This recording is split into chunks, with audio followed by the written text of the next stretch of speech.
अॼु असां जेको इहे एहतिजाज खणी निकिता आहियूं त असांजो हिकिड़ो मुतालबो आहे सिंध में हिकिड़ो जेका लाक़ानूनियत जबर ऐं बरबरियत लागू कई वई आहे।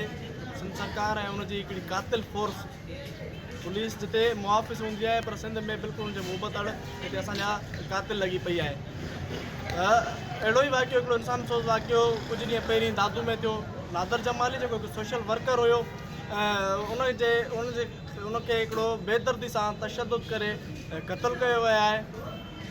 असीं इहो मुतालबो था कयूं त हिन वाक़े जी अणधुरी जांच कई जुडिशियल इंक्वायरी कई वञे। उन वाक़े में मुलविस जेके बि धुरियूं आहिनि जेके बि आहिनि उन्हनि खे वाइको कयो वञे।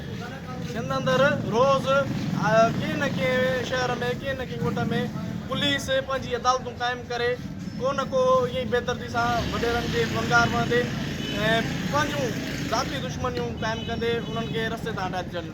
हीउ जेको सिलसिलो आहे असां उन समूरे सिलसिले जे ख़िलाफ़ु निकिता आहियूं त सिंध अंदरि जेके बि अहिड़ा वाक़िया थियनि था असीं उनजी मज़म्मत कयूं था ऐं इहो घुर कयूं था त अहिड़नि वाक़ियनि में अदालतुनि खां मथां ऐं क़तलुनि में मुलविस जेके बि हथिकंडा आहिनि जेके बि धुरियूं आहिनि उन्हनि खे केफ़र किरदार ताईं पहुचाए वञे।